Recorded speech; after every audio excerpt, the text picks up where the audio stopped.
"You can have $15 for the trip back, old man," my son told me, his voice slick with the confidence of someone about to receive a $160 million fortune. He insisted I be present for the will reading, just to witness his triumph, to see my reaction when my complete lack of worth was made a matter of legal record. What he never anticipated was that his mother, even from the grave, had a final strategy to execute, and I was the crucial piece in it. Before I reveal how it all unfolded, let me know in the comments what city you're listening from, and if you think the quietest souls often harbor the most powerful resolve, be sure to subscribe. The whirring of my lathe was my personal symphony. For 5 years, that sound had been the backdrop of my existence.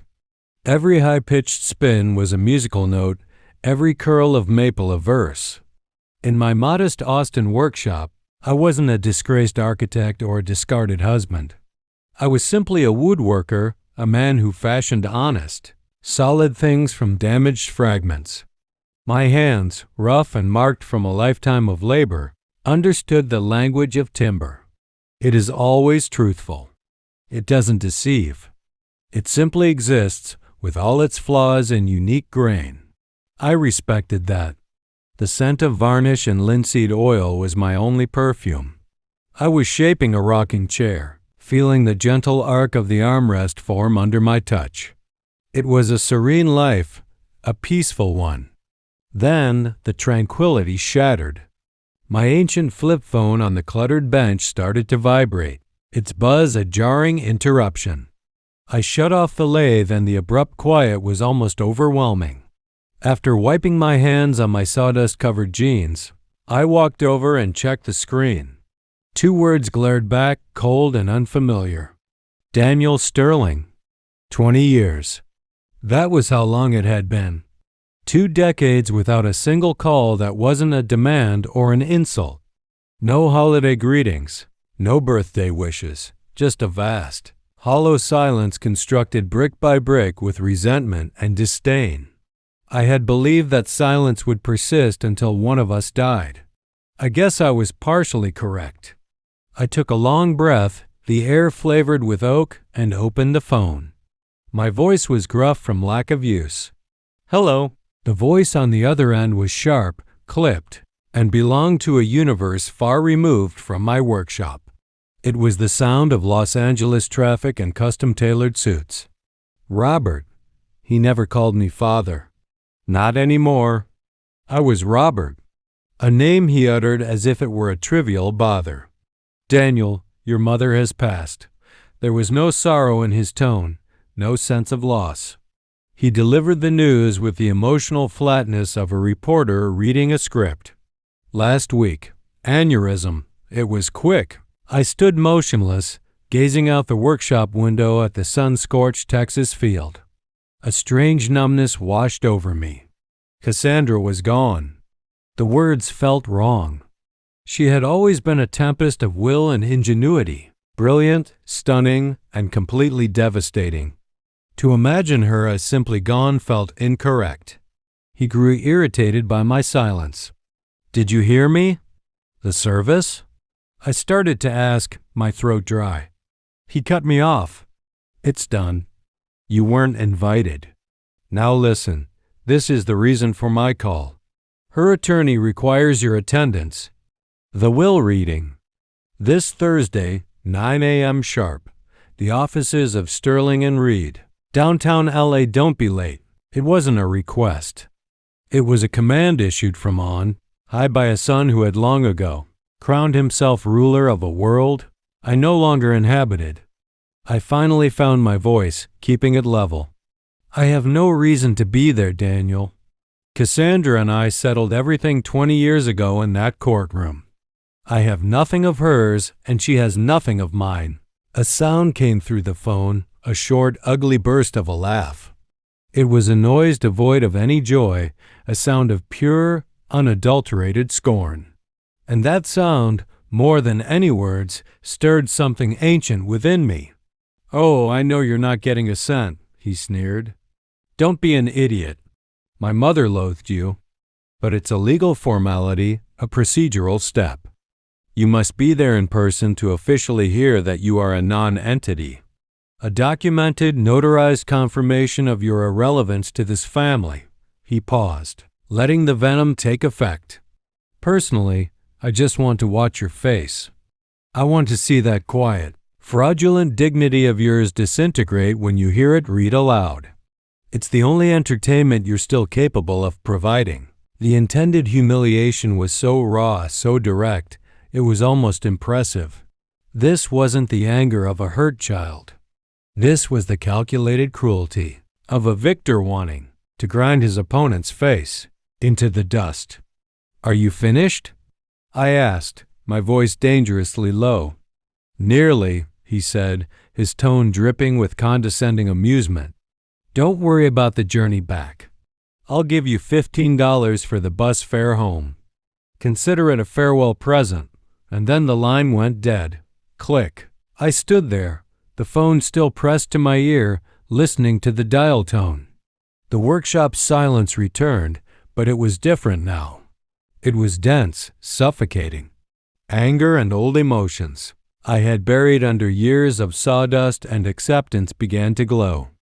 It wasn't a roaring inferno. It was a hot ember buried deep, slowly igniting. He hadn't invited me to a will reading. He had summoned me to a public execution. My execution. He desired a spectacle. Fine, he would receive one. I closed the phone and set it down with deliberate care.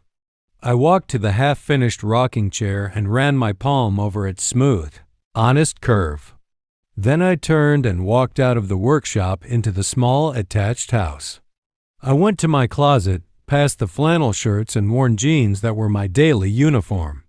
In the very back, covered in a fine layer of dust, was a garment bag. I hadn't opened it in 2 decades. I pulled it out and unzipped it. Inside hung my only suit, a navy blue suit, the same one I had worn on the day my former life ended. I would wear it again for the beginning of his. Thursday morning. The taxi ride from Lax felt like traveling through an alternate reality. The quiet, sun-drenched lanes of Austin were a fading memory, replaced by the towering cliffs of steel and glass that constituted downtown Los Angeles. I paid the driver. The fare stung more than I'd anticipated and stepped onto the pavement. The air here was warmer, thicker. The building for Sterling and Reed was precisely what you'd imagine. It didn't merely occupy the block.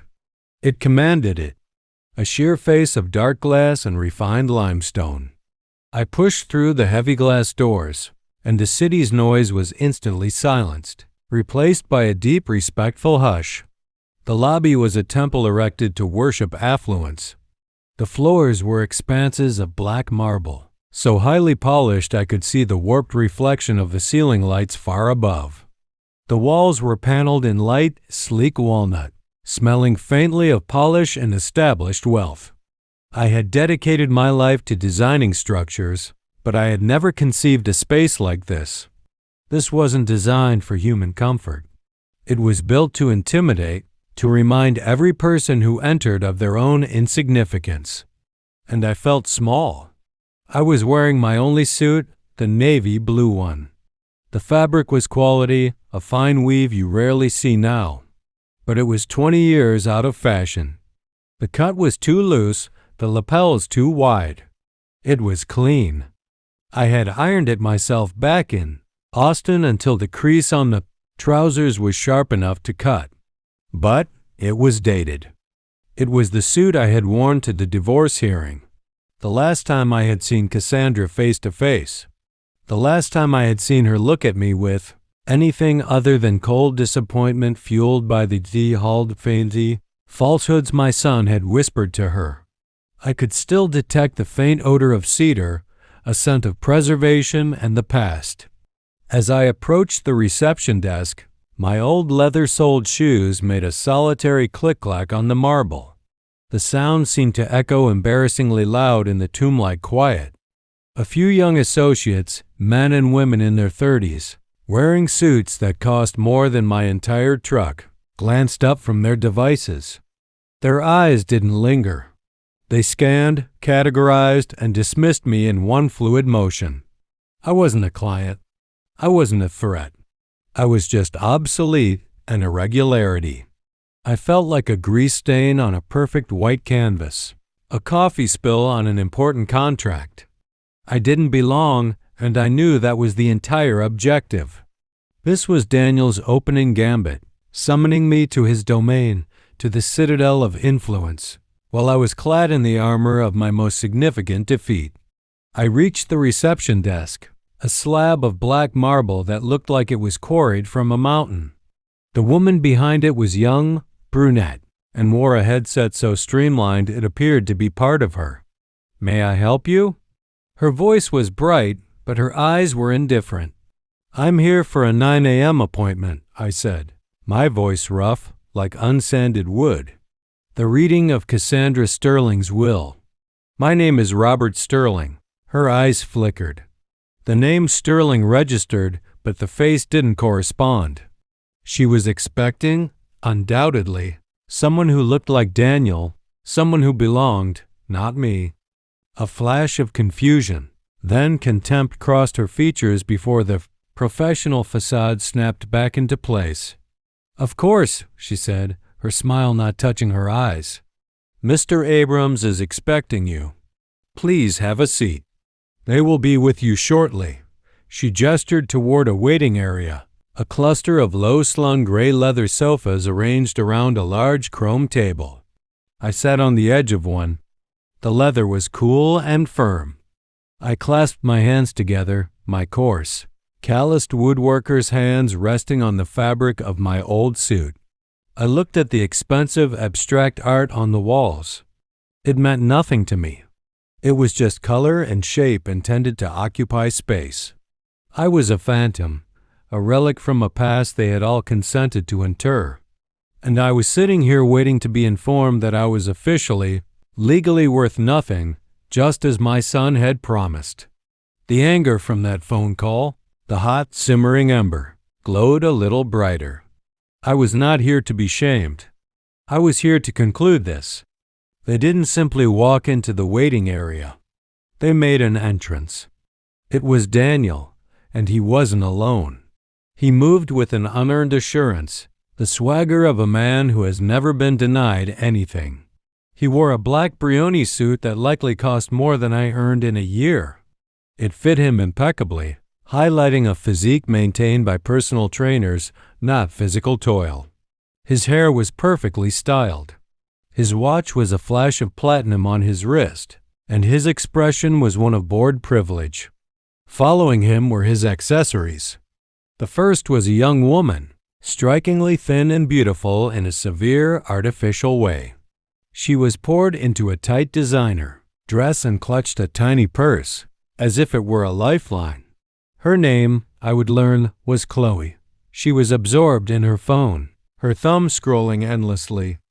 The second was a man in his 40s with a tan too perfect for spring in Los Angeles and teeth too white to be natural. He had the fixed, predatory grin of a shark. This had to be Mark, the investment advisor. They weren't a family grieving a loss. They were a pack of scavengers circling what they believed was their prize. Daniel strode to the reception desk, not even glancing in my direction. "Daniel Sterling," he announced, his voice echoing slightly in the vast space. "Abrams is expecting me." The receptionist, who had barely acknowledged me, was suddenly all smiles and efficiency. "Yes, Mr. Sterling, right away." "Mr. Sterling, please, have a seat." He turned then, intending to claim one of the leather sofas, and his eyes finally found me. He stopped. A slow, cruel smirk spread across his face. It was the look of a predator that has just cornered its prey. He walked over, his expensive shoes silent on the marble. His two companions followed, their curiosity piqued. "My God," he said, his voice loud enough for the entire room to hear. "You actually showed up?" He looked me up and down, his gaze lingering on my old suit, the faded collar of my shirt. "I guess you really do need that $15, Chloe," The young woman looked up from her phone for the first time. She let out a short, sharp giggle. The sound was like shattering crystal. Mark's shark-like smile widened. He looked me over, not as a person, but as a piece of outdated furniture, something to be removed and discarded. He didn't even bother to offer a hand, just a dismissive, clinical assessment. Daniel gestured vaguely in my direction, addressing his two disciples. "This," he said, and the way he paused was an insult in itself, "is my father?" He said the word father as if it were a dirty secret, an unfortunate biological fact he was forced to acknowledge. It was an apology. He was apologizing to them for my very existence, for my shabby suit, for my worn-out shoes, for my failure to be someone who reflected his own perceived magnificence. I remembered him at 12 years old. For his birthday, I had spent months in my workshop, back when I still had one, handcrafting a detailed model of a vintage sports car. I had been so proud of it. Daniel opened the box, looked at it for a second, and tossed it aside. "It's not the new gaming system," he'd complained. "I want what my friends have." Cassandra, always quick to solve any problem with cash, had swooped in with the latest, most expensive console.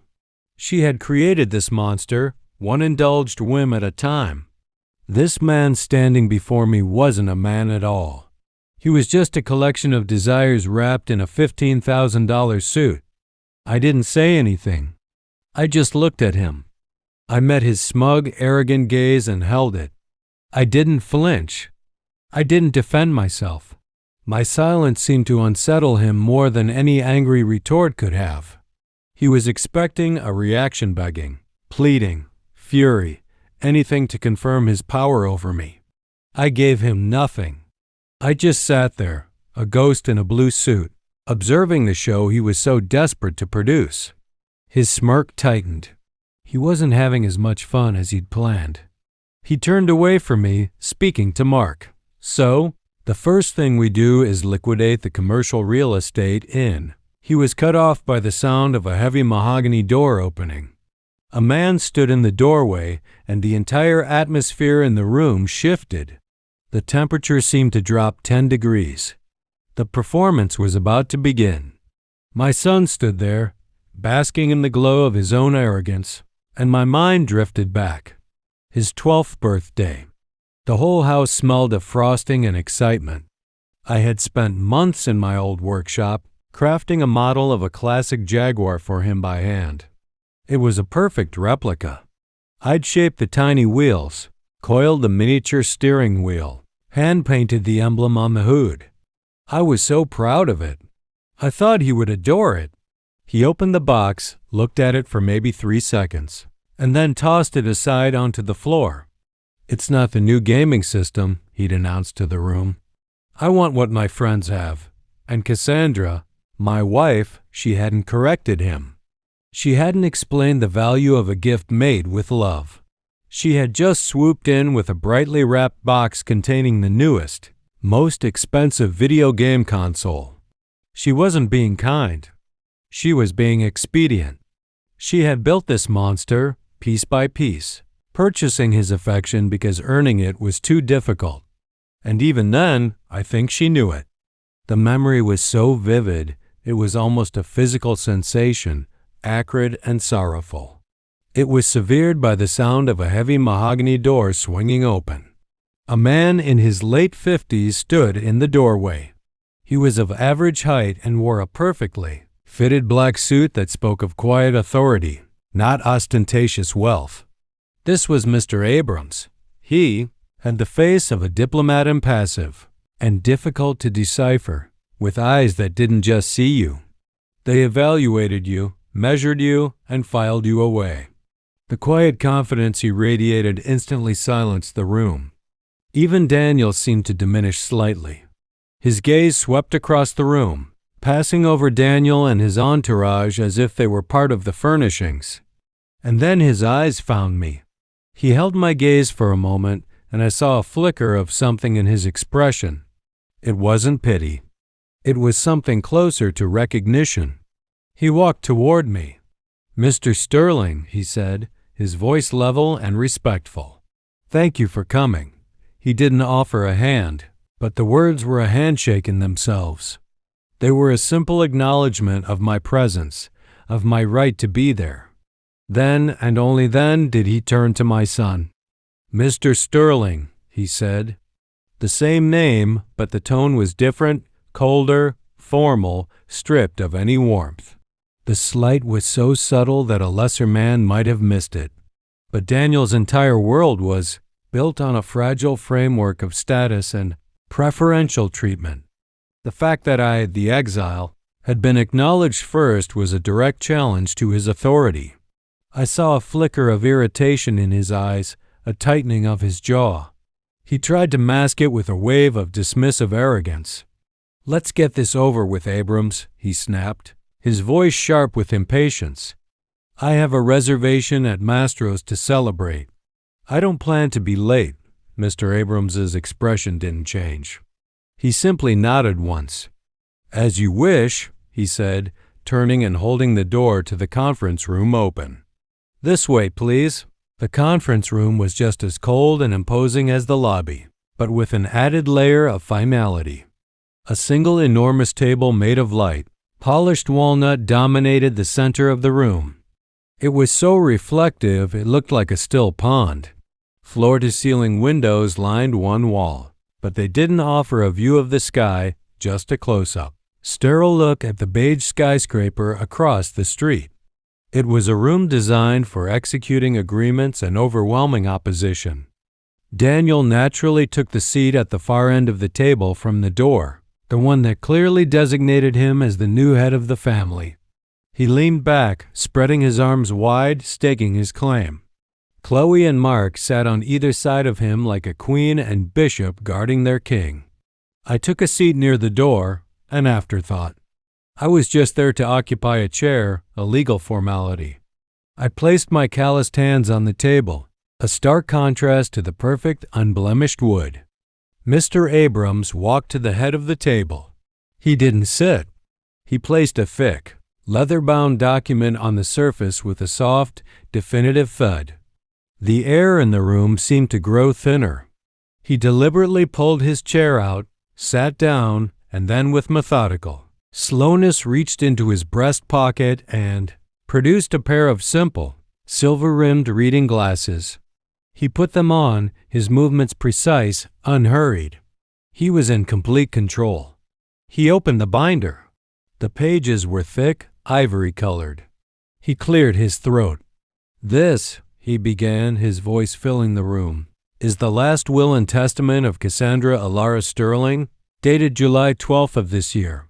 I, Cassandra Alara Sterling, even from the grave she was making a statement.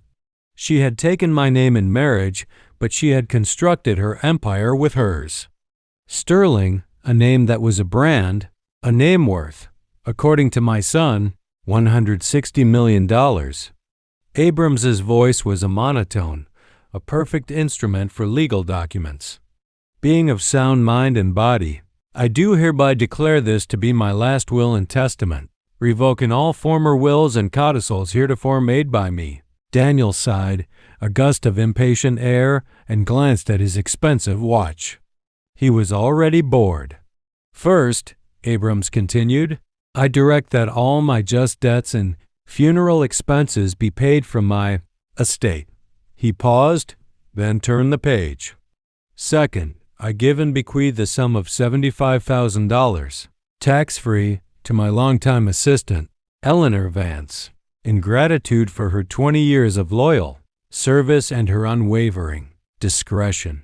I saw Daniel roll his eyes. He muttered something to Mark that I couldn't hear, but the word trinkets was unmistakable.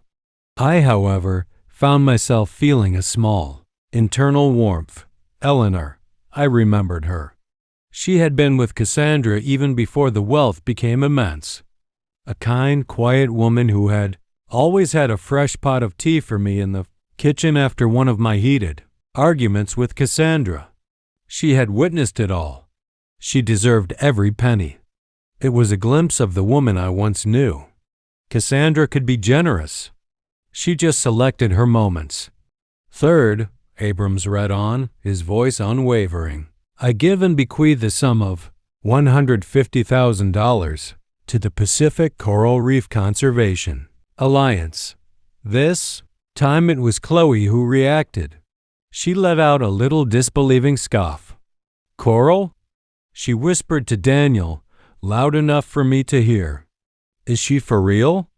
I felt a sudden, sharp pang in my chest. Not sadness. Something more complex, nostalgia. Before Daniel was born, before Sterling Innovations was an empire, Cassandra and I had sailed a small boat along the California coast. We had camped on remote beaches and snorkeled for hours in the kelp forests to see the vibrant underwater worlds. I remembered her floating in the clear water, surrounded by schools of shimmering fish, her face radiant, tears of wonder in her eyes. It's the most magical thing I've ever seen, Robert, she had whispered. It's like all the dreams in the world swimming together, she had remembered. Even after all the bitterness, all the lawyers, all the silent years, she had remembered that day. This wasn't just a bequest. It was a message. Fourth, I give and bequeath the sum of $30,000 to my personal trainer, Carlos Mendoza, for his excellent service and for never once commenting on the questionable company my son brought to my home. Daniel sat bolt upright. What the hell is that supposed to mean? Mark put a hand on his arm. It's nothing, Daniel. Just a minor dig. It means nothing, but Daniel was getting visibly agitated. This wasn't following his script. He was supposed to be the star, and the opening act was getting too much attention. He began to tap his fingers on the walnut table. A sharp, impatient tap, tap, tap that echoed in the quiet room. Abrams ignored him and continued. Fifth, I give and bequeath my collection of signed first edition science fiction novels to the Los Angeles Public Library. Tap dash tap dash tap. With the exception of one volume, a 1965 copy of Frank Herbert's Dune, which I leave to, Daniel slammed his hand flat on the table. The sound was like a thunderclap. Abrams, for God's sake, he boomed. Can we skip the charity donations and the employee bonuses? My time is valuable. I have a reservation. Just get to the main event, the real estate, the portfolio, the money. Just get to the part where it all goes to me. The room fell into a heavy, suffocating silence. Mr. Abrams stopped reading. He did not look startled. He did not look angry. He simply stopped. Very slowly, he raised his head, his eyes still behind the reading glasses. Then, with a deliberation that was more threatening than any shout, he took the glasses off. He folded them. He placed them on the table, and he stared at my son. His gaze was flat, cold, and utterly unimpressed. It was the look of a man who had dealt with spoiled children his entire life and was, in this final moment, done with it. Mr. Sterling, Abrams said, and his voice had dropped, losing its monotone, becoming a precise, sharp instrument.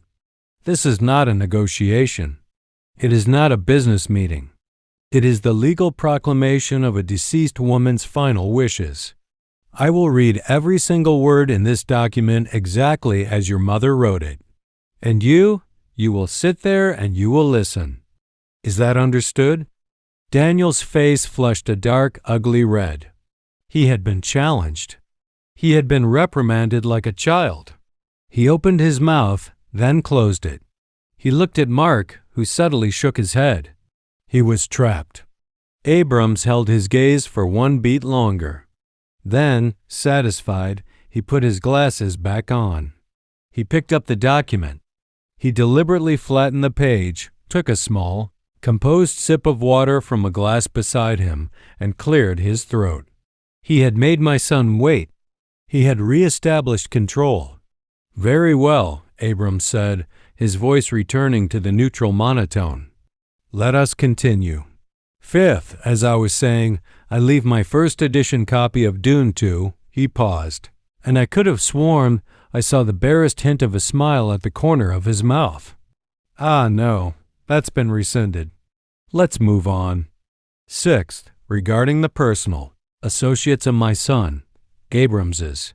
Gaze lingered on Daniel for a moment longer, a silent assertion of dominance.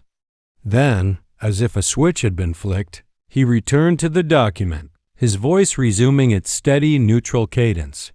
We now move, he said, to Article 6, regarding the personal associates of my son, Daniel Sterling. I saw Mark, the investment advisor, sit up a little straighter. His shark-like smile was back, fixed in place. He smoothed the lapel of his expensive suit, adjusting his posture, ready to receive his expected bonus for managing Daniel's anticipated fortune. Chloe beside him finally put her phone down, her eyes bright with greedy anticipation. Abrams continued, to my son's investment advisor, Mr. Mark Devlin. He pronounced the title with a slight, almost imperceptible emphasis, as if placing it in quotation marks. I give and bequeath the sum of $7,500. Mark's smile froze. The $7,500. The number hung in the air, shockingly small. It was an insult. It was less than the price of his watch. I saw his knuckles whiten as he gripped the edge of the table. Daniel looked at him, annoyed, as if Mark's disappointment was a personal affront. But Abrams wasn't finished. I bequeath this sum with the attached, legally binding recommendation that he use it to enroll in a seminar on fiduciary responsibility. My own financial records indicate he has a significant need for a refresher on the topic. The shark-like smile vanished, replaced by a mask of pale, stunned fury. His head snapped toward Daniel, his eyes wide. What is this? He hissed, his voice a low vibration of rage. He had just been called incompetent in a room full of people. And, Abrams continued, not missing a beat, turning his attention to the young woman beside Daniel, to my son's current companion, Chloe. I leave her the high-quality, imitation necklace she attempted to swap for my authentic diamond, pendant in my jewelry box last month. If Mark was stunned, Chloe was obliterated. Her perfectly made-up face turned a dark, blotchy red. Her mouth dropped open. She hadn't just been insulted. She had been exposed. Exposed as a petty, common thief in front of the man she was clearly trying to ensnare. In front of the lawyer, in front of me, the ghost she hadn't even bothered to acknowledge. That senile witch, she shrieked, her voice cracking, all pretense of sophistication gone. She's lying. I never. Be quiet. Daniel roared, his voice bouncing off the walnut walls. He wasn't defending her. He was silencing a problem.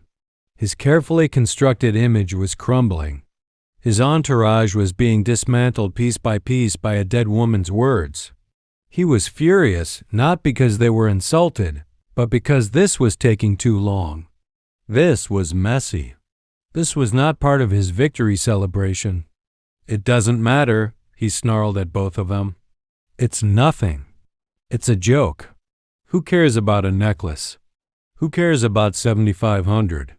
He turned his furious gaze back to the lawyer. Get on with it, Abrams. Stop wasting time with this garbage and get to my part. I sat there perfectly still. And for the first time in 20 years, I felt a connection to Cassandra. This was the woman I had married. Not the victim my son had painted her to be, but a brilliant, cold, and lethally precise woman. She wasn't just reading a will. She was settling every last score. She was burning down the peripheral parts of Daniel's life, isolating him, leaving him with nothing but his own avarice. She was, in her own way, clearing the stage before the main event. Mr. Abrams, completely unbothered by the outburst, simply waited for the shouting to subside. He looked at Daniel, his expression unreadable. As I have already stated, Mr. Sterling, I will read every word. Now, if I may continue, I sat there, watching the fallout from Cassandra's words. Mark looked like he'd swallowed acid, and Chloe was trembling with pure, unadulterated rage. And I thought to myself, that was the Cassandra I remembered. She never forgot a slight. She never let an insult go unanswered.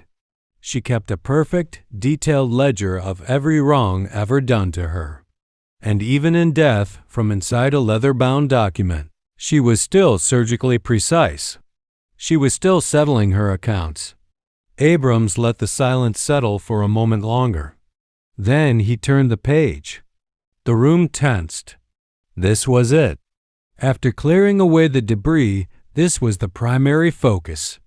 Article 7, Abrams said, his voice dropping back into that neutral legal tone. To my son, Daniel Sterling. Daniel leaned forward. His breathing was shallow. His knuckles were white on the table. He had forgotten his humiliated companions. All his focus, all his greed was now laser-focused on the lawyer. I give and bequeath the Malibu beach house. A huge sigh of relief escaped Daniel. A genuine full-body exhale. The color returned to his face. He smirked, shooting a triumphant look first at Mark, then at me. The beach house, the crown jewel. It was his. And Abrams continued. My complete collection of vintage Rolex watches. Daniel's smirk widened into a grin. He laughed a short, sharp bark. Yes, now we're talking. He looked at me, his eyes gleaming. Hear that, old man? The Malibu house. All the watches. Abrams raised a single finger, stopping Daniel's celebration cold. However, he said, and the word hung in the air like a guillotine blade, the watch collection is stored in a secure vault located within the beach house. The single combination to that vault. Abrams paused. He looked down at the document, then looked up, his eyes finding mine across the long expanse of the walnut table. I have entrusted to his father, Robert Sterling. The silence that followed was absolute. It was so complete I could hear the faint hum of the air conditioning.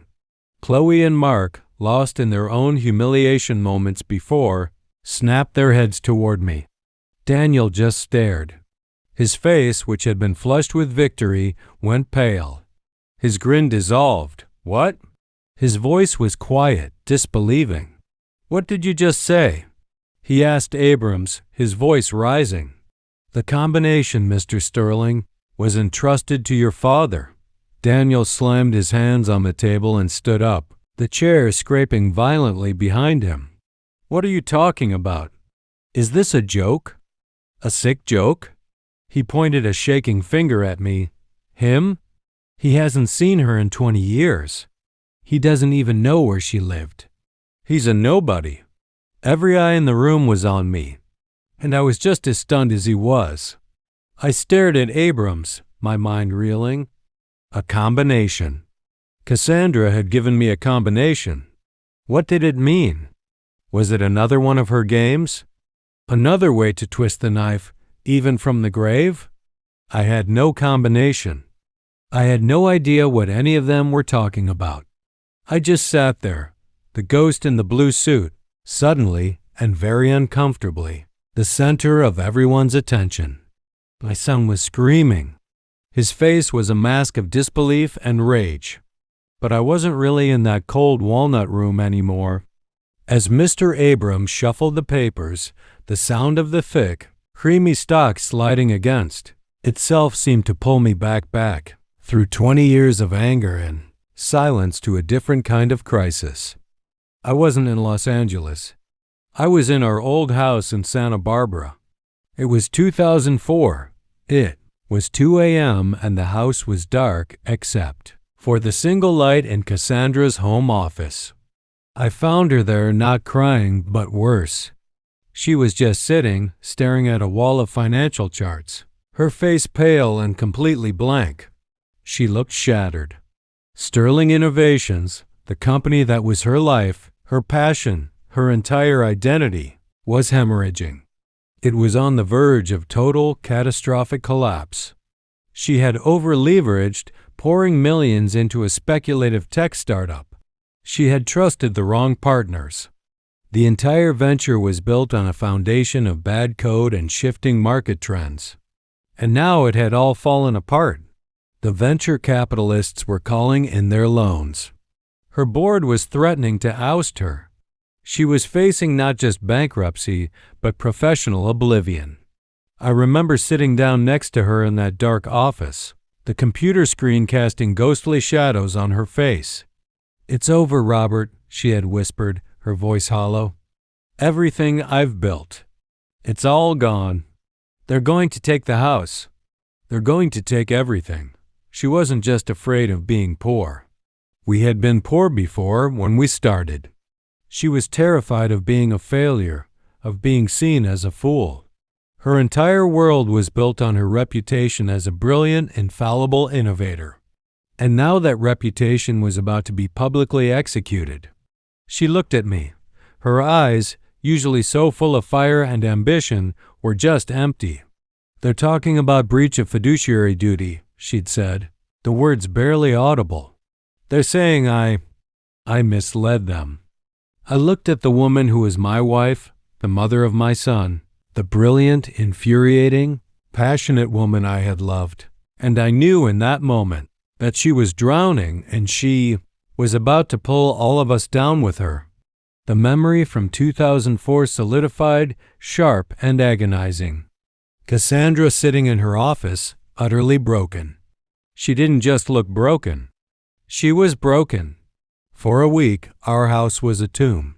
The phones rang off the hook calls from furious investors and betrayed colleagues. Cassandra just let them ring.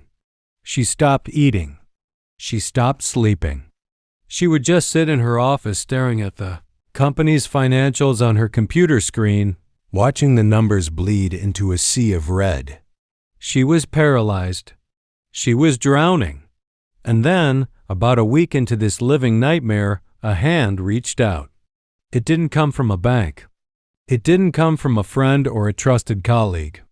It came from an encrypted message routed through a server in Singapore. It was an offer for a meeting. A private equity firm I had never heard of, based in Hong Kong. They said they had been monitoring Sterling Innovations for some time. They saw potential. Cassandra was too far gone to go, too paranoid to even speak on the phone.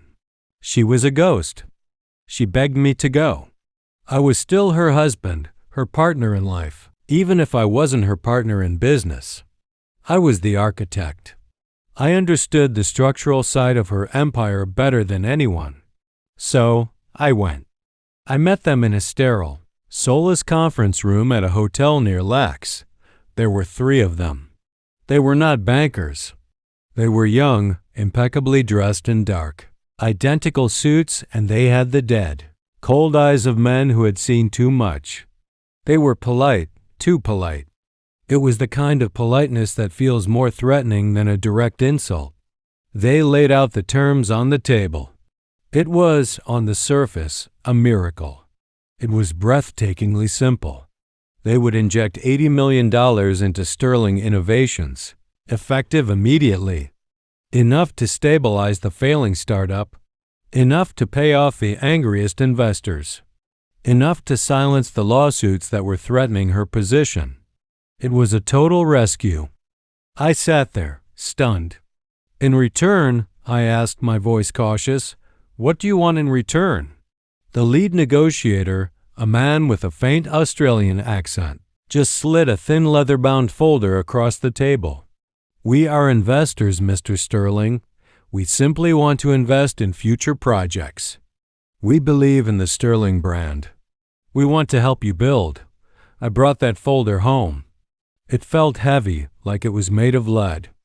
Cassandra, desperate for any shred of hope, tore it open. For the first 10 minutes, she was ecstatic. She was laughing, crying, holding the pages to her chest. "We're saved, Robert. We're saved." But I was reading the fine print. I was an architect. I spent my entire life reading contracts. I spent my life looking at blueprints. And this wasn't a bailout. It was a blueprint for a crime. "Cassandra," I said, my voice quiet, cutting through her celebration. Look at this. The projected costs. I pointed to the addendum. The appendix, the part they hoped we wouldn't read. It detailed the future projects they wanted to fund. A series of data centers. Look at the numbers, I said. They're wrong. They're all wrong. The cost projections, they're inflated by at least 50%. She didn't get it at first. She was too blinded by the $80 million lifeline. So what? She said, waving her hand. They're overpaying. That's their problem, not ours. No, I said, and a cold dread was creeping up my spine. That's how it works. That's the point. It's not an investment, Cassandra. It's a washing machine. The smile on her face flickered.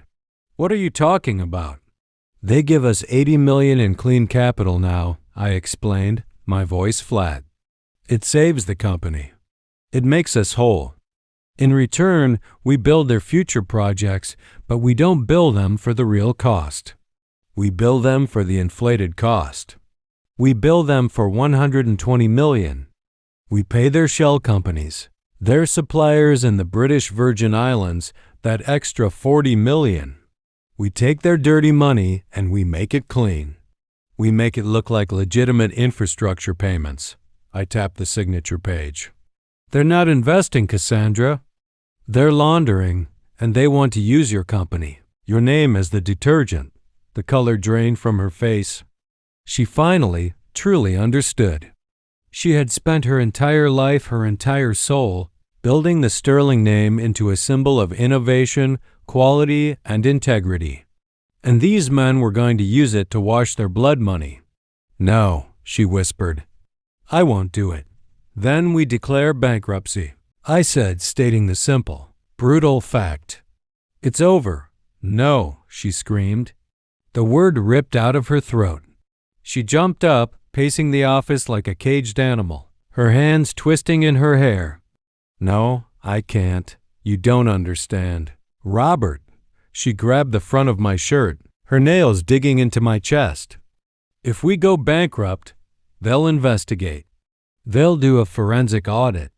They'll find the startup mess. They'll say I was negligent. They'll say I committed fraud. Her eyes were wild with terror. It's better than this, Cassandra, I pleaded. This is a criminal enterprise. This is the mob or worse. I don't care, she shrieked. And then she just collapsed. She didn't faint. She just crumpled onto the expensive Persian rug. Her strength gone. She wasn't a CEO anymore. She wasn't an empire builder. She was just a terrified woman trapped. Robert, she wept, her voice muffled by the carpet. Please, please, I can't go to jail. I can't go to jail. She looked up at me, her face a ruin of mascara and terror. It was a look I had never seen on her. A look of absolute, bottomless desperation. I can't lose the company, she whispered, her voice cracking. I can't. It's me. It's everything I am. If I lose Sterling Innovations, I'm nothing. I'm just nothing. She grabbed my hand, her own ice cold. And Daniel, she choked out. What about Daniel? He's at Stanford. He's on top of the world. Do you want him to be the son of a convict? Of a bankrupt failure? He'll be humiliated. He'll hate me. He'll hate us. Please, Robert, there has to be a way. Please. She was hysterical. She was right. She was trapped. If she refused the deal, she would be ruined and jailed for fraud. If she took the deal, she would be ruined and jailed for money laundering. She had built her own prison. I stood there, watching her fall apart. This brilliant, driven, impossible woman. The woman who had built an empire from nothing. The woman who was also at times so blinded by her own ambition, she couldn't see the cliff edge until she was already over it. I looked at the contracts on the desk. I looked at the blueprints for the fake data centers. I was an architect. I knew this world. I knew how these deals were structured. I knew how to hide costs. I knew how to create shell corporations for hardware and bandwidth. I knew how to build the legal firewalls, how to compartmentalize a project so the dirt wouldn't spread. I could see a path, a single, terrible, dangerous path. A way to do what they wanted, but to keep her name, her signature, her public face clean. She begged again. "Robert, please, what are we going to do?" I looked at her, the woman I had loved, the mother of my son, and I made the choice. The one choice that would define the rest of my life. The choice that would save her company and in doing so would destroy me. I reached down and pulled her to her feet. I held her by the shoulders. "Stop," I said. My voice was calm. It was the preternatural calm of a man who has just accepted his fate. "Stop crying. Go to your room. Go to bed." She looked at me, her eyes wide and confused. "What?" "You are going to have no part in this," I said, my voice firm. "You will not sign these papers. You will not take these meetings. You will not be on these emails. You will focus on innovating. You will focus on saving the public face of the company. You will do what you do best." A tiny, desperate flicker of hope sparked in her tear-filled eyes. "But the deal, the money, the contracts." I turned from her and walked to the desk. I picked up the heavy leather-bound folder. I looked at the signature page, the one meant for her, the president and CEO of Sterling Innovations. "Let me handle this," I said. I became a ghost. While Cassandra went back to being the face of Sterling Innovations, attending tech conferences and approving design prototypes, I moved into the shadows. I became the intermediary. I was the one who flew to Zurich, to Hong Kong, to Grand Cayman. I was the one who sat in sterile hotel rooms negotiating payment schedules with men who had no last names. Back in California, I used my architect's license, my name, my reputation to create a series of shell corporations. Sterling Construction, Sterling Tech Solutions, Sterling Infrastructure. I built a labyrinth of legal entities. A complex firewall designed for one purpose, to stop the dirt from ever reaching Cassandra. The $80 million bailout came through. Sterling Innovations was saved. The investors were paid. The lawsuits vanished. Cassandra was celebrated in the business pages as a genius who had weathered the storm. And then the second part of the deal began, the laundering. I was the one who signed the inflated construction contracts. I was the one who approved the wire transfers to anonymous accounts. I was the one who personally oversaw the creation of fraudulent invoices, certifying that millions of dollars of server racks or fiber optic cable had been delivered to sites, when in fact nothing had arrived but a bank receipt. I was good at it, terrifyingly good. My architect's mind, so used to building solid, real structures, was just as adept at building hollow, fake ones. For 2 years, I lived a double life. I was a respected architect by day and a high-stakes money launderer by night. I saved her company. I saved her name. I saved her from prison. But you can't move that much dirty money without someone noticing. The FBI didn't come for Cassandra. They didn't even know she was involved. They came for me. They had been tracking the Hong Kong group for years. They saw the money flow into my shell companies. They saw the inflated contracts. They saw the fraudulent invoices. They saw my name, my signature, my architect's seal of approval on documents that were pure fiction. They didn't kick the door in. It was quiet. 2 men in dark suits waiting for me in my office one morning. They laid it all out. They had the wire transfers. They had the surveillance photos of my meetings at LAX. They had me dead to rights. They offered me a deal. "Tell us who you're working for," the lead agent said. "Give us the organization. Give us the people in Hong Kong. Give us the real beneficiary of this scheme." I looked at the file on the table. My name was on every page. Cassandra's was nowhere. I had done my job too well. I had a choice. I could give them Cassandra. I could tell them the whole story. How she was terrified. How she had begged me. How I had done it all to save her and our son from ruin. They might have been lenient. They might have understood. Or I could take the fall. I thought about Cassandra, terrified and broken on the office floor. I thought about Daniel at Stanford with his entire future ahead of him.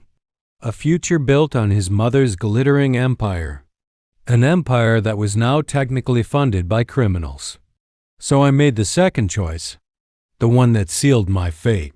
I don't know what you're talking about, I told them. I was overextended. I made some bad deals. I got sloppy with the books. There's no organization. It was just me. I cut corners. I was desperate. I gave them a confession, but not the one they wanted. I confessed to professional negligence, to tax evasion, to falsifying business records. I played the part of a foolish, greedy architect who got in over his head. To protect Cassandra from a money laundering conviction, I had to plead guilty to something. So I did. I didn't go to prison. My lawyers, paid for by Cassandra's now stable company, made sure of that. But I lost everything else. I lost my architect's license, revoked permanently. I lost my reputation.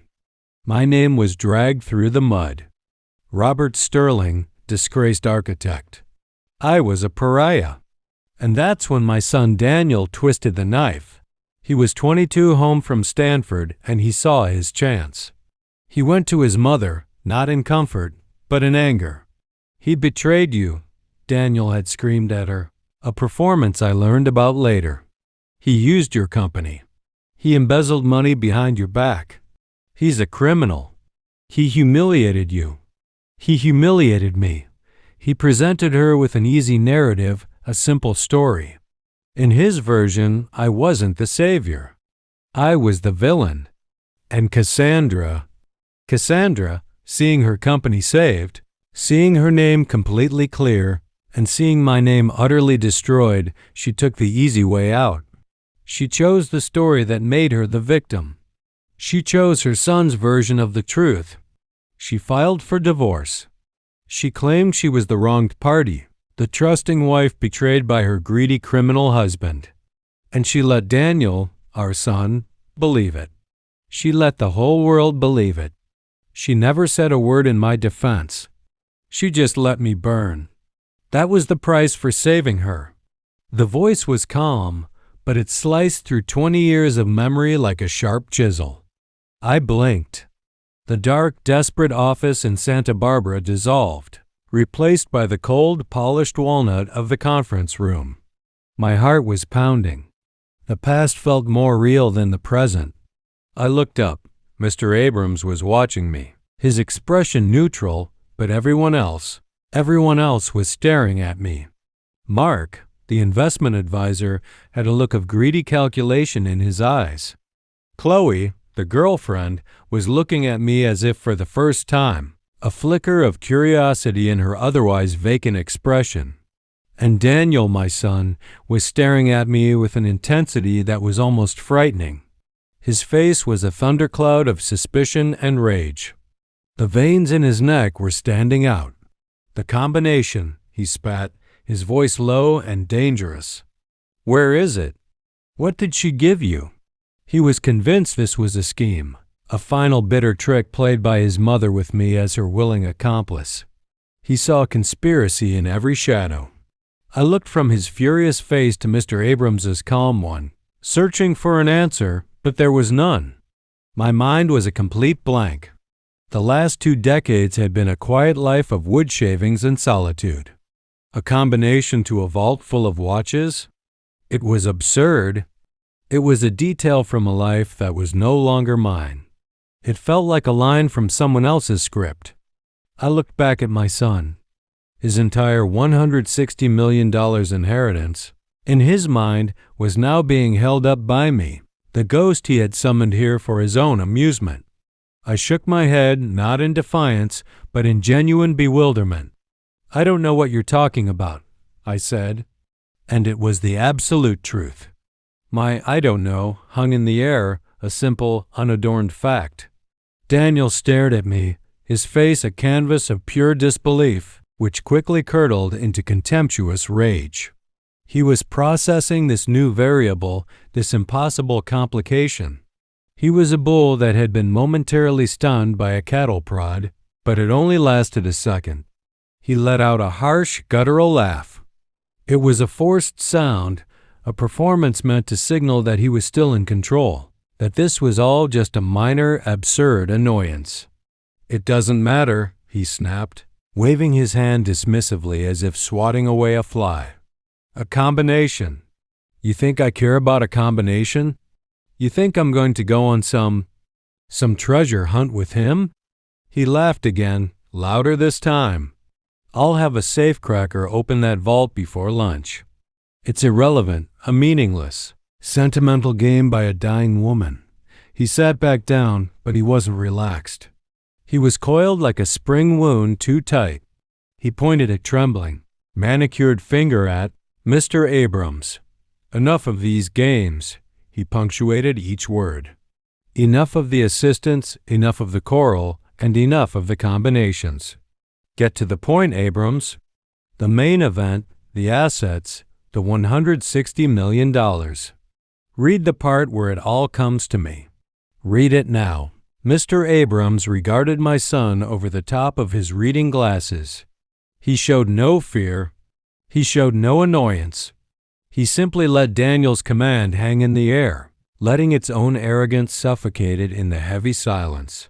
Then, with that same infuriating, methodical calm, he adjusted his glasses, took a small, deliberate sip of water from a crystal glass, and turned the page.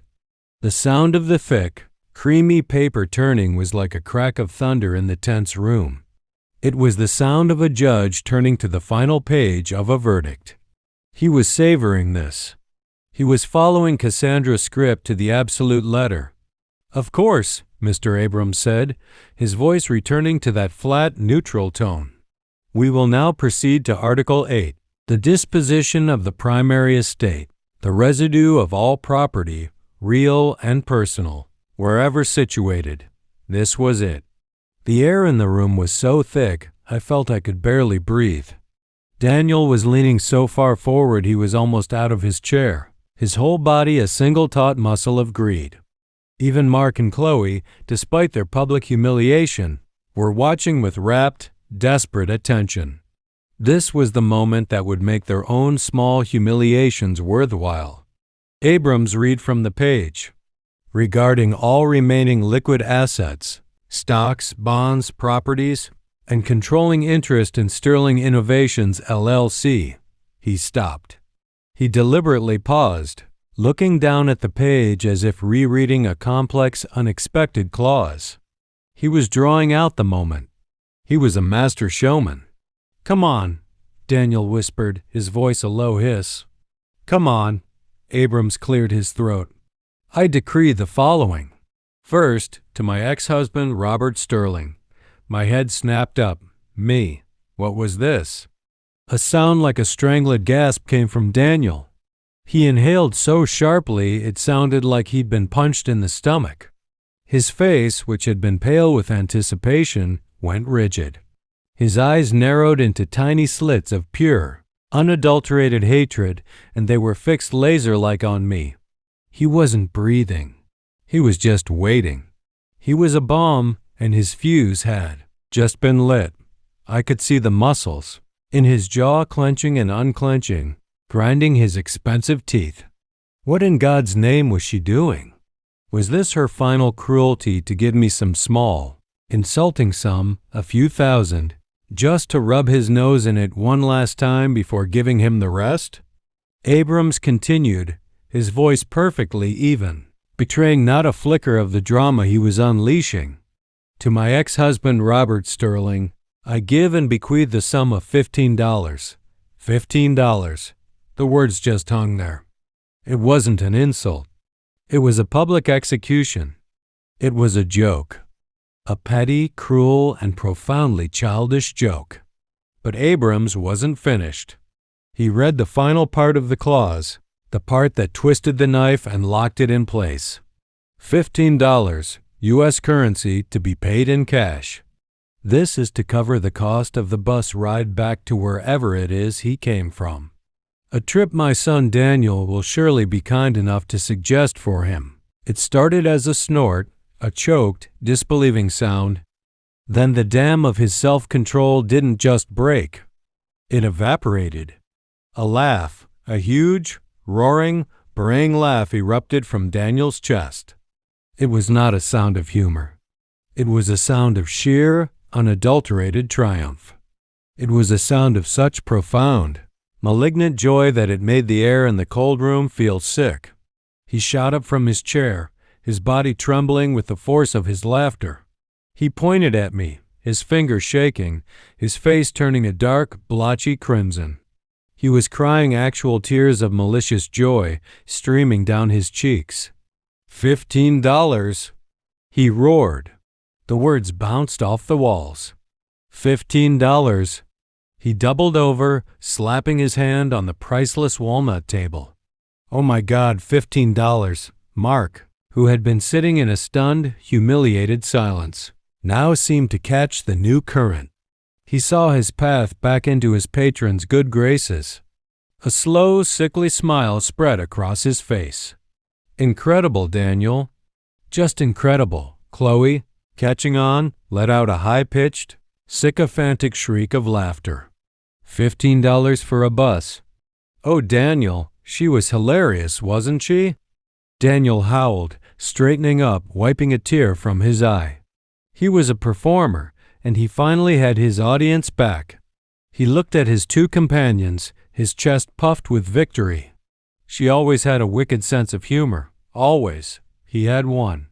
In his mind, the game was over. The insults to his friends were just appetizers. The confusion with the combination was a meaningless tangent. This was the punchline.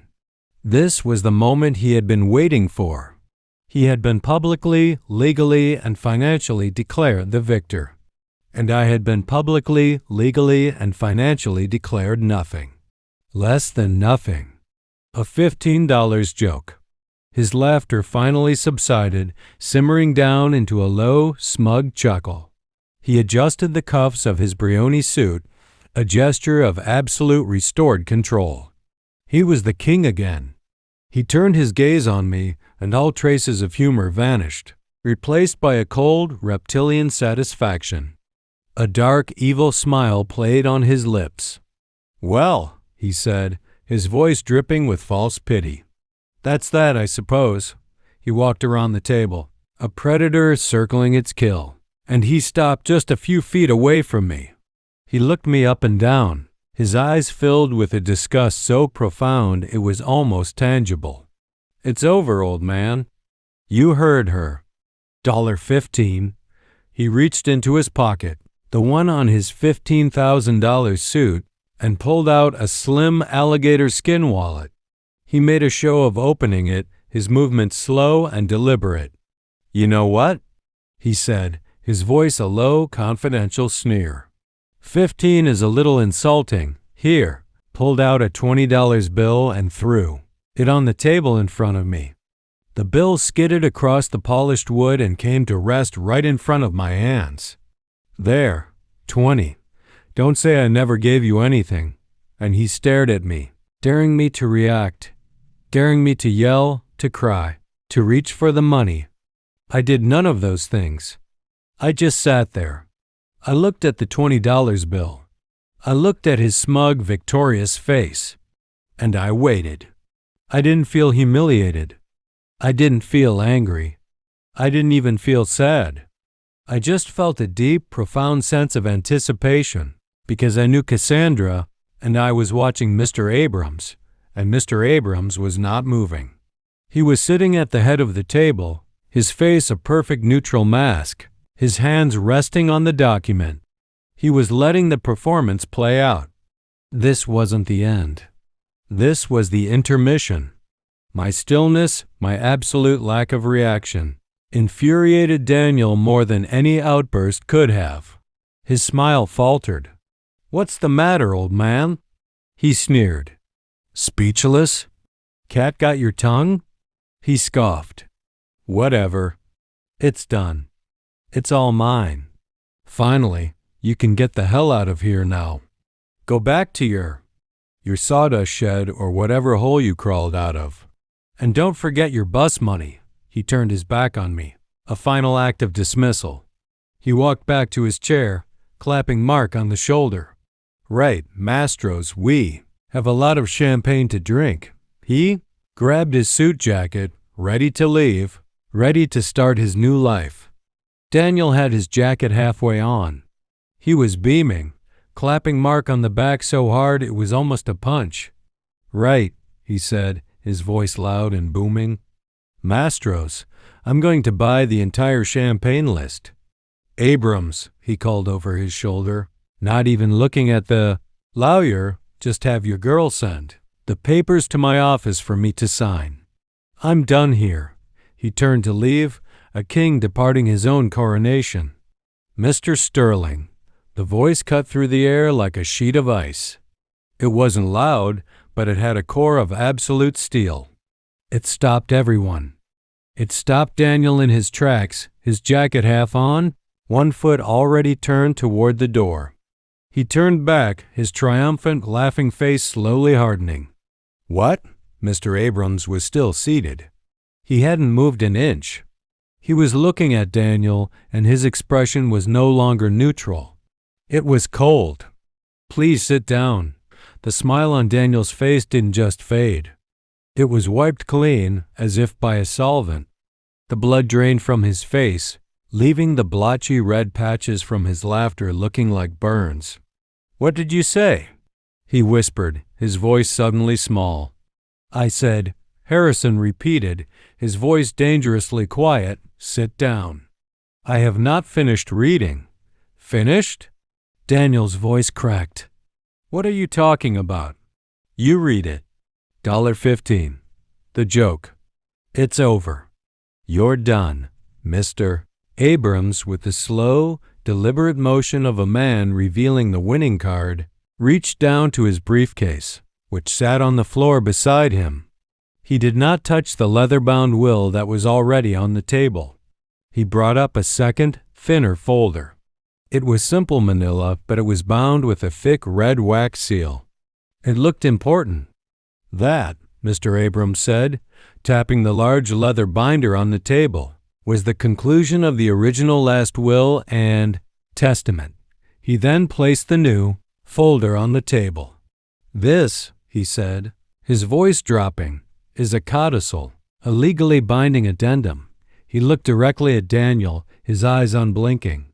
"It was signed, witnessed, and notarized 3 weeks ago, 1 week before your mother's stroke." He paused, letting the weight of those words sink in. "And its primary clause," he said, his eyes flicking to me for just a fraction of a second, "explicitly states that it supersedes and replaces all previous articles pertaining to the disposition of the primary estate." Daniel didn't just sit down. He collapsed back into his chair, his body moving like a puppet whose strings had been cut. His face was a mask of waxy white shock. The triumphant blotchy red was gone. He looked small. Mark and Chloe were completely frozen. They looked at the new, red-sealed document on the table as if it were a bomb. Mr. Abrams broke the seal with a small, sharp knife. He unfolded the single sheet of paper inside, which was attached to several other, thicker documents. He put his reading glasses back on. "This," he said, and his voice was no longer neutral, "is a letter from your mother addressed to you, Daniel, but with the legal instruction that it be read aloud, here today in the presence of all parties, and its contents form the basis of the new Article 8. He began to read, and it was no longer his voice. The words were pure, uncut Cassandra. "To my son Daniel," Abrams paused, then continued, "I am writing this because I am finally done with being a coward. For 20 years I have let you believe a lie.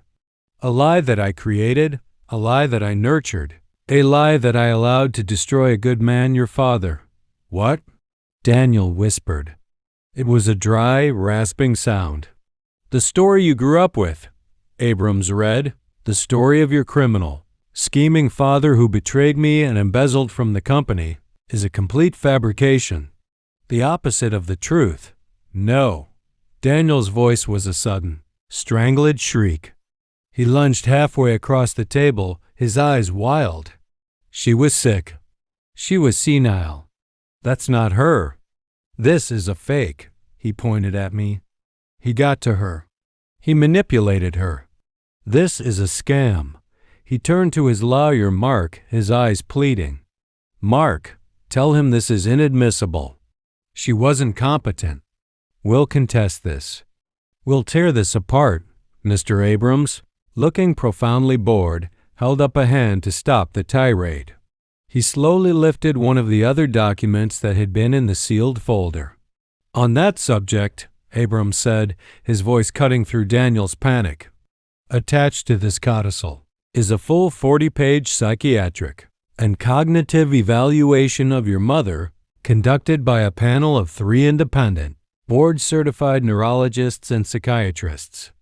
It was performed at her request 72 hours before this document was signed. I will summarize their findings for you. He looked directly at Daniel, his eyes like ice. In their expert, unanimous, and legally binding opinion, your mother was, and I quote, entirely lucid, in full command of her faculties, and possessed of a mental acuity that was in fact superior to 99% of individuals in her age group. He dropped the report onto the table with a heavy thud. She was not, Mr. Sterling, insane. She was, as she states here, finally done. Now, if I may continue. Daniel sank back, his mouth open, making small, gulping sounds. He was out of moves. He was out of air. Abrams returned to Cassandra's letter. His voice once again became the vessel for her confession. The truth, Daniel, is this. 20 years ago, Sterling Innovations was on the brink of total, catastrophic failure. I had made a series of terrible, reckless decisions. I had over-leveraged. I had trusted the wrong people. I was facing not just bankruptcy, but criminal charges for fraud and negligence. I was going to lose everything. The house, the company, my name. I was going to prison. I closed my eyes. I was back there, in that dark office. Her on the floor, weeping, begging. I felt the old, cold weight of that night settle on me. We were given one way out, Abrams read on. A deal with a group of unsavory investors. A deal that would save the company, but would require us to launder their money through its operations. I was trapped. If I said no, I went to prison for fraud. If I said yes, I would eventually go to prison for money laundering. I was a coward. I collapsed. I was ready to let the entire world burn. And then your father stepped in. I heard a small, choked sound from my left. It was Daniel. He was shaking his head, his hands over his ears as if he could block the words. Your father, the man you have spent 20 years calling a criminal, made a choice to protect me, to protect you. He took the deal. He put his own name, his own career, his own license on the line. He created the shell companies. He took the darkroom meetings. He handled the wire transfers. He did the dirty work so that my name, the Sterling name, could remain clean. Abrams's voice was relentless. He funneled all the risk to himself. He built a legal firewall around me, around the company, and he stood in the fire. And when the FBI finally came, they came for him, because that is exactly what he had planned. He confessed, Daniel. He confessed to crimes he didn't commit negligence, fraud to cover up the real crime, the money laundering that I was responsible for. He lost his license. He lost his reputation. He lost his entire career. He did it to save me, to save the company that you now so arrogantly claim as your own. And what did I do? Abrams read, his voice dropping. What did I do as my reward for this sacrifice? I listened to you. I listened to your poison. You told me he was a criminal. You told me he had humiliated us. And I, in my shame and in my cowardice, I agreed. I let that be the story. I divorced him. I abandoned him. I let you, our son, treat him like trash, because I was terrified that if you ever knew the truth, you would look at me with the same contempt you had for him. I was a coward, Daniel, and I let you become this. This greedy, arrogant, empty shell of a man who mocks the very person who sacrificed everything so you could have this life. The $160 million fortune you were so eager to claim. It exists for one reason and one reason only. It exists because your father, Robert Sterling, saved it. The silence in the room was absolute. It was a vacuum, heavy and suffocating. Abrams's voice reading, Cassandra's final words, was the only thing that existed. He was no longer just a liar. He was the vessel for a confession that was rewriting 20 years of history in real time. Daniel was completely still. He wasn't shaking his head anymore. He wasn't covering his ears. He was just staring at the polished, empty surface of the table, his face a mask of waxy, corpse-like white. He looked like a man who had been told the world was ending, and he was the only one who hadn't known. Abrams continued, his voice steady, relentless. Your father, he read, is not a criminal. He is not a failure. He is a hero. The kind of man who makes a sacrifice so deep, so complete, that people like you and me can't even comprehend it. He burned his own life to the ground to keep us warm. And I let you treat him like garbage.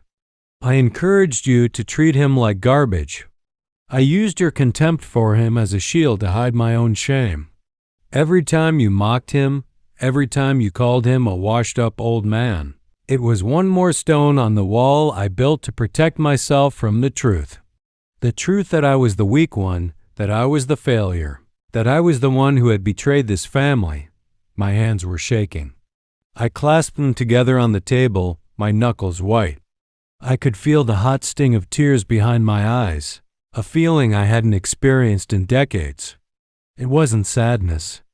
It was validation. A terrible, painful, 20 years too late validation.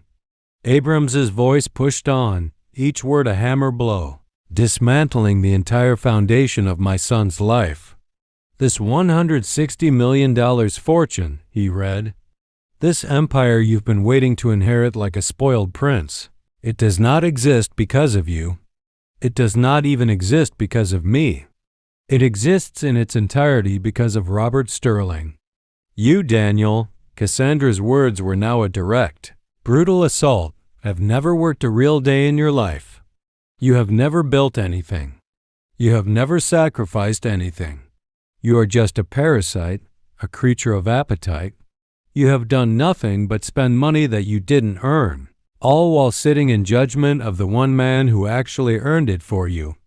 You are a consumer, living off the scraps of his honor. The words landed. I saw them land. Daniel made a sound.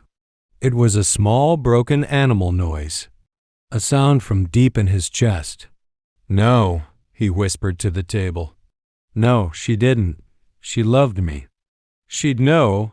He wasn't defiant anymore. He wasn't angry. He was just hollow. The entire narrative of his life, his brilliant, infallible mother, his criminal, worthless father, his own status as the rightful heir had been utterly, completely, and irrevocably incinerated in the space of 5 minutes. He slowly, mechanically, slumped down in his chair. He didn't just sit back. He crumpled. His $15,000 suit, his armor of arrogance, suddenly looked 2 sizes too big for him. He looked like a child, a lost, broken, and terrified child. No, he whispered again, his voice cracking. It's a lie. She wouldn't. Abrams looked up from the page, his eyes cold. "She did, Mr. Sterling, and she had it all notarized." He turned the page. And now, the conclusion. The room was no longer just a conference room. It was a courtroom. It was a confessional. It was a tomb. And now it was a stage for the final act.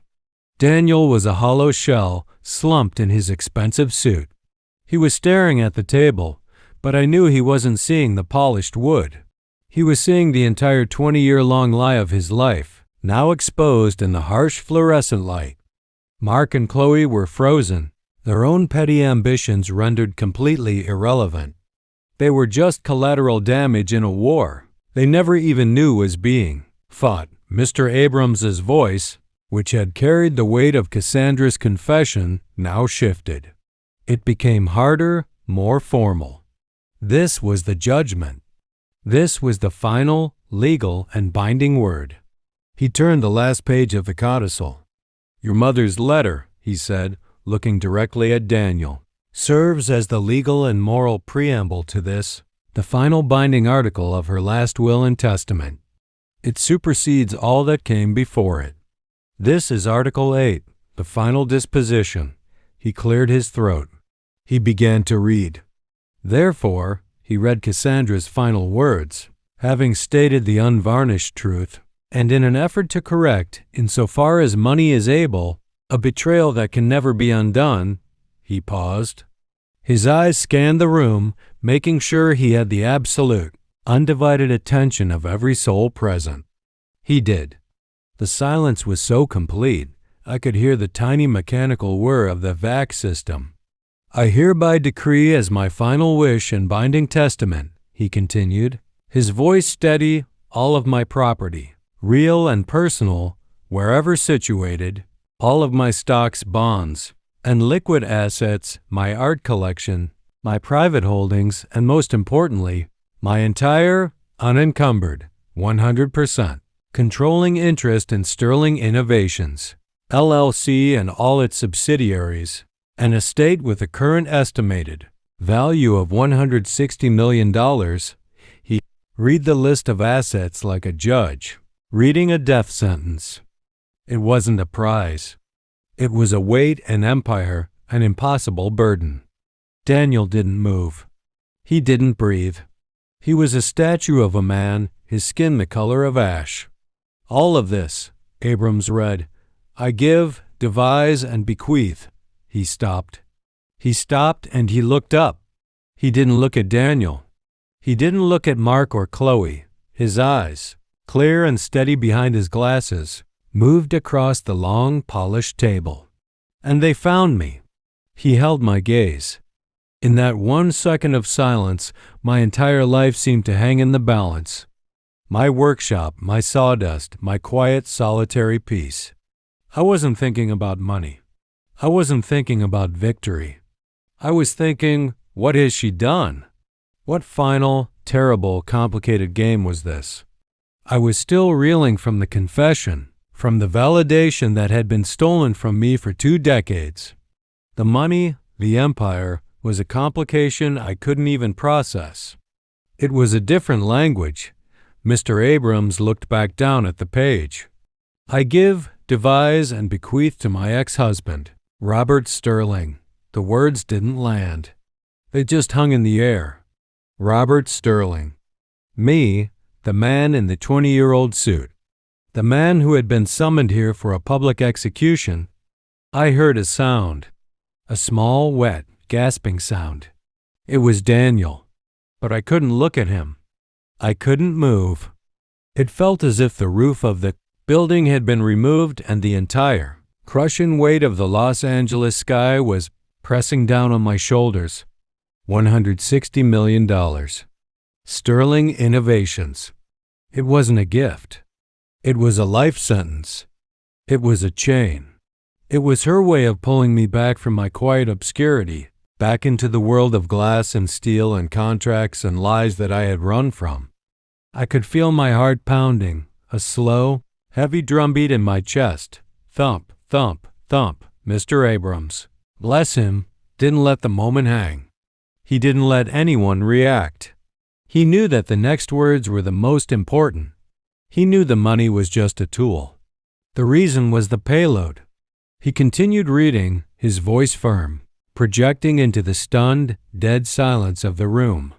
"I leave this," he read, "not as a gift, but as a payment, as a long overdue and wholly inadequate compensation for the career I allowed to be destroyed, for the honor I allowed to be stolen, and for the family I, in my cowardice, allowed to be broken." And that was when it hit me. It wasn't about the money. It was never about the money. It was about the reason. It was her final, written, legally binding confession. It was her apology. It was her, from beyond the grave, handing me back my name, handing me back my honor. She wasn't just giving me her company. She was telling the world that it should have been mine all along, that I was the one who had saved it. I looked down at my hands, my rough, calloused woodworker's hands. They were resting on the polished, perfect wood, the hands of a man who built things, and I was now the owner of an empire I had never wanted. A small sound, a whimper, came from across the table. It was Daniel. He wasn't a monster anymore. He wasn't a king. He was just a boy. A 40-year-old boy whose entire life had just been revealed as a lie. A lie his mother had told him, and a lie his father had paid for. Mark and Chloe were already ghosts. Their faces were blank.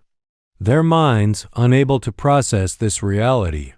They had hitched their wagons to a falling star, and now they were just irrelevant. I looked at Mr. Abrams. He was watching me. He was waiting. $160 million. The company, the Malibu estate, the watches. Cassandra, my brilliant, impossible, destructive wife. Even in death, she had to have the last word. She had to control the entire narrative. She had exonerated me. She had made me whole. But in doing so, she had chained me to her legacy forever. She had given me everything. And in a way, she had taken everything all over again. My simple life was over. My son Daniel was a ruin. He was a building that had been imploded. He sat there, his mouth half open, his eyes blank and unfocused, still trying to process the fact that the entire $160 million universe he thought he was inheriting had just vanished and been handed to me, the man he despised more than anyone on earth. He was breathing in short, shallow gasps like a drowning man. Mark and Chloe were completely adrift. Their golden goose hadn't just stopped laying eggs. It had exploded. I could see the panic in Mark's eyes, the gears in his rat-like brain spinning, trying to find a new angle, a new con, and coming up with nothing. Chloe was just white. Her mask of makeup looked like a porcelain shell, and it was cracking. Abrams, the executor of this devastating will, was not finished. He still held the codicil. There was one last piece of business. And finally, Abrams said, his voice as unforgiving as a judge's gavel, "We come to the final bequest." He looked at my son. And for my son, Daniel Sterling, at the sound of his name, a tiny, pathetic flicker of something sparked in Daniel's dead eyes. It wasn't hope. It was more primal than that. It was the desperate animal instinct not to be left with absolutely nothing. He slowly, painfully raised his head, his eyes red-rimmed and hollow, fixed on Abrams. He was waiting for what? $1 million? A trust fund? An allowance? Some small scrap from the table he thought had been set for him. Mr. Abrams looked at him. There was no pity in his gaze.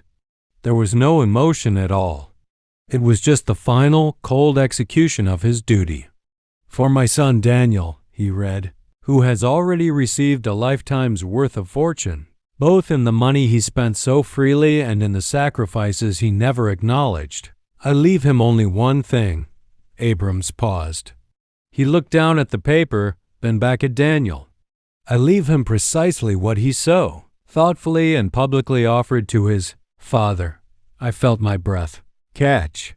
No. Daniel's confused. Broken gaze shifted to me, then back to Abrams. He didn't understand. He couldn't make the connection. His mind was too shattered.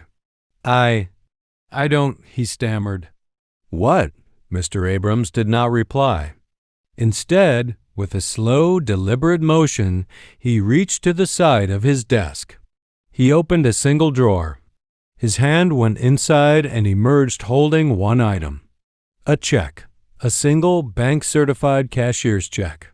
Mr. Abrams, on behalf of the estate, he said, was authorized to prepare this in accordance with your mother's wishes. He held it up for a moment. Then he placed it on the polished walnut table.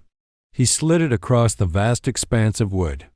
It skidded, making a small whispering sound, and came to a stop directly in front of Daniel.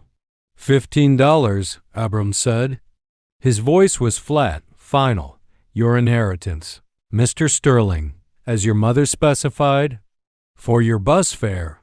Mark, the shark, the investment advisor, said nothing. He didn't make a sound. He just stood up, quietly, smoothly. He pushed his chair in. He didn't look at Daniel. He didn't look at me. He just evaporated. He gathered his own briefcase and walked, quickly and silently out of the conference room.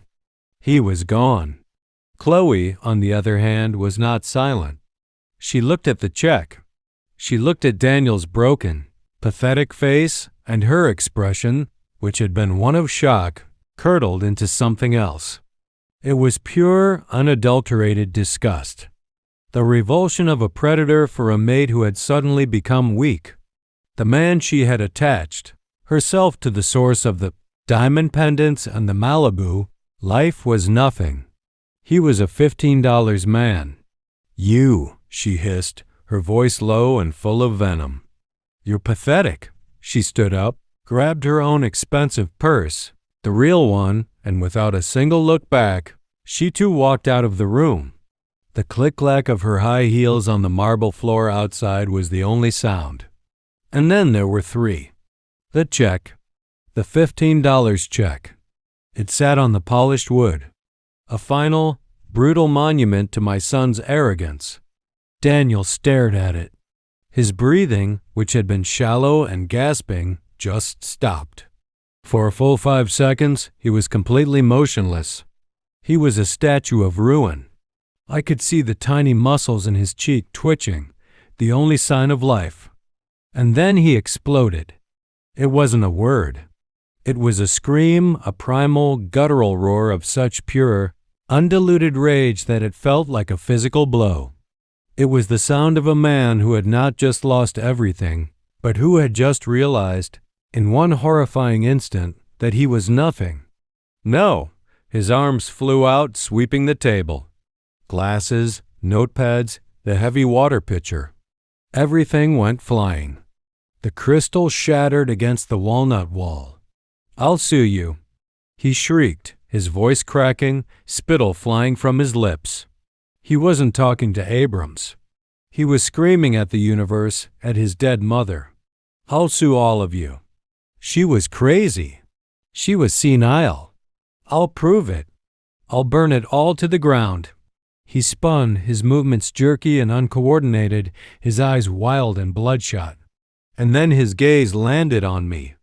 All of his rage, all of his humiliation, all of his pain focused into one single, burning point of hatred. You, he bellowed. This was you. You did this. You got to her.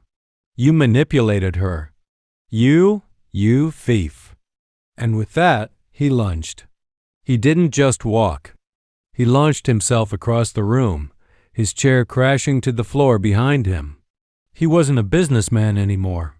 He was just an animal, blind with fury. His hands were curled into claws, and he was coming right for my throat. I didn't even have time to stand. I just braced myself, but Abrams was faster. His hand, which had been resting calmly on the desk, moved with lightning speed to a small black intercom button. He pressed it once. Before Daniel could even get halfway around the massive table, the conference room doors burst open.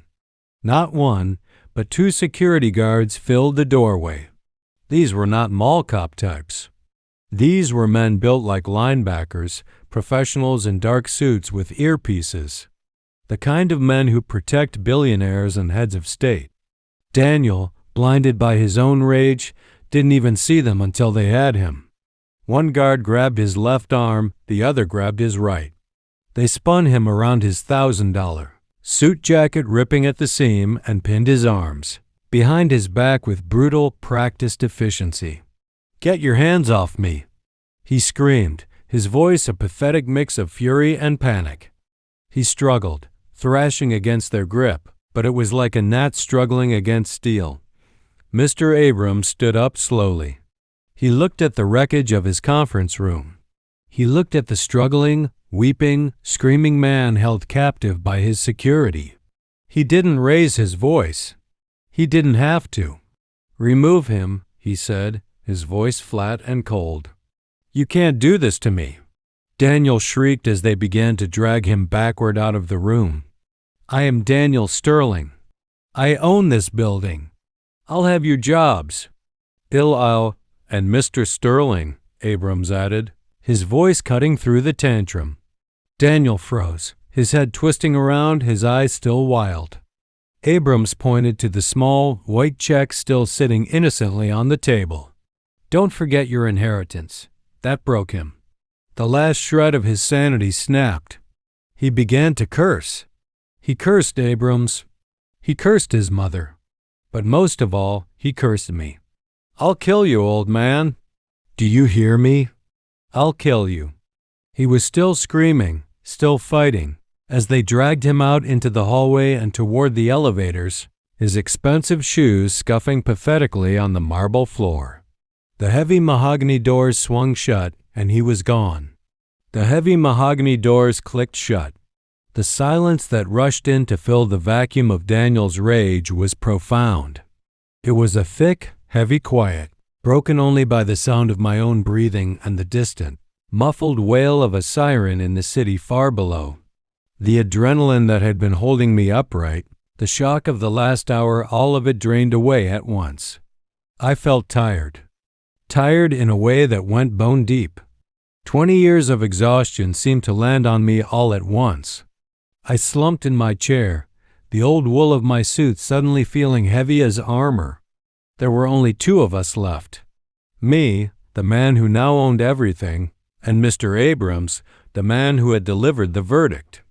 I looked at the chaos, the overturned chair, the shattered glass, the $20 bill that Daniel had thrown at me still sitting on the table next to the $15 check. I looked at Abrams. He was calmly straightening the documents, his face once again a neutral mask, as if a Category 5 hurricane hadn't just torn through his office. Only one question remained. The one loose thread. "The combination," I said, my voice rough. "The watches. Why did she do that? Why involve me in that?" It was cruel. Mr. Abrams stopped shuffling his papers. He looked up at me, and for the first time that day, a genuine, human smile touched the corners of his mouth. It was a small, sad, knowing smile. "Mr. Sterling," he said, his voice softening, "that was your wife's final test for her son. A test?" He failed spectacularly. She wanted to see if he would, even for a moment, be willing to humble himself and ask you for something. To see if there was any part of him left that could be redeemed. He shook his head. "And it was a message for you." He reached into his breast pocket, the one he had taken his glasses from. He pulled out something small. It wasn't the thick leather binder or the sealed codicil. It was a key. A single, old-fashioned small brass key. A house key. He slid it across the table. It made a small metallic tink as it stopped near my hand. "That," he said, "is the key she left for you? It was never about the watches. That part was just theater, a way to set the stage." I stared at the small, simple object. "Then what is this for?" "It's the key to the Malibu estate Abrams said. But the vault inside the one she mentioned, it doesn't contain any watches. Daniel will have it drilled open, and he will find nothing but empty velvet trays. Another final joke, I suppose. So what's in it? I asked, my voice barely a whisper. What is this key really for? Abrams leaned forward. There is another safe, Mr. Sterling, a wall safe, hidden behind a bookshelf in her private library. This is the key to that safe. He paused, letting the weight of his next words land. In it, he said, is the original evidence, everything, the complete, unredacted 2004 file, all the original wire transfers, all the shell company documents you signed, and most importantly, all the emails and letters she sent you, begging you to do it. My heart stopped. She kept it all, Abrams said quietly. She kept the entire, unvarnished truth locked away for 20 years. The confession she wrote, it's all supported by this. She wanted you to be the one to find it. She wanted you to be the one to decide whether to make it public or not. The money? That was her apology. But this, he nodded at the key, this was her giving you back your name. I reached out my hand, my rough, calloused fingers closing around the small, cool piece of brass. The $160 million that was a weight. It was a burden, a new prison. But this key, this was freedom. This entire ordeal taught me a powerful truth. The real lesson is that the truth possesses a weight and a patience all its own. For 2 decades, a single lie poisoned an entire family, turning a son against the father who had secretly saved him. But a falsehood built on silence and shame cannot endure forever. Cassandra's ultimate confession revealed that no matter how deeply it's buried, the truth will eventually claw its way into the light. It demonstrated that genuine honor isn't about reputation, but about the quiet, thankless sacrifices you make for those you love. In the end, a name cleared by truth is an inheritance worth far more than any fortune. What would you have done with that key and the immense burden of that $160 million? Let me know your thoughts in the comments. And if this story of quiet sacrifice and ultimate vindication resonated with you, please like this video and subscribe to the channel Winds of Thought for more tales that explore the profound depths of the human spirit.